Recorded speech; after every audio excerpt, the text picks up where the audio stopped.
Berpikir analitis dalam kehidupan sehari-hari.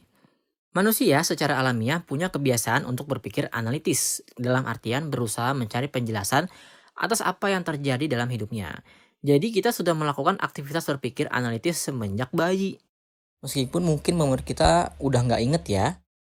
Pada saat kita kecil, kita akan berusaha mengerti apa yang ada di sekitarnya.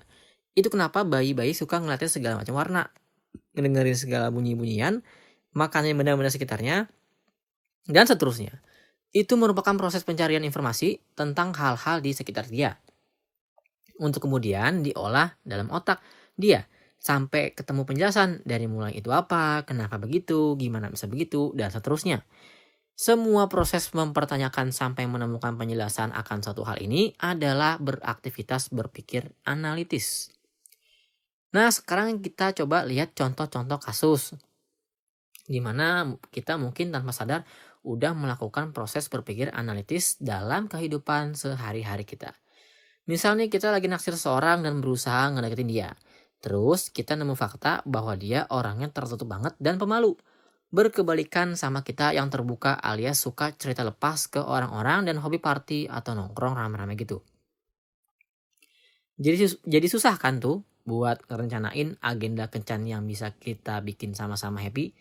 Kita jadi bertanya-tanya, kenapa kira-kira dia bersifat kayak gitu? Apakah sifatnya itu bisa diubah? Dan kalau bisa, gimana caranya? Nah, proses mempertanyakan hal-hal ini merupakan aktivitas berpikir analitis. Contoh lainnya nih, misal ibu kita marah-marah pas kita lagi asik chattingan sama teman main. Kita kulik gitu, kenapa ibu kita marah-marah sama kita.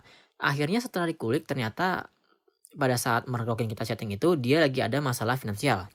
Nah, akibat stres itu dia jadi gampang marah dengan alasan yang gak jelas. Dengan begini, kita bisa cari solusinya yang tepat gimana.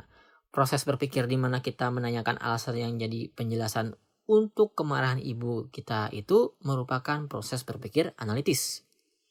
Satu contoh lagi ya, misal kita punya keinginan untuk lebih memahami diri kita sendiri. Kekuatan kita apa? Kelemahan kita apa?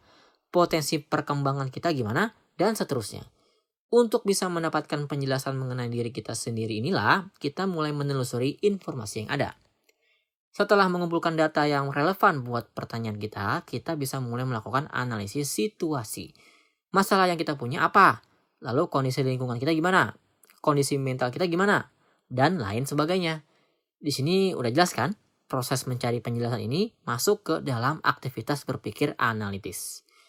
Oke, sekarang kita udah tahu bahwa manusia secara alamiah punya dorongan berpikir analitis.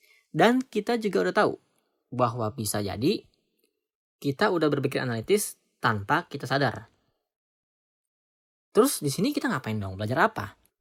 Nah, di sini kita akan ngebahas gimana caranya berpikir analitis dengan efektif.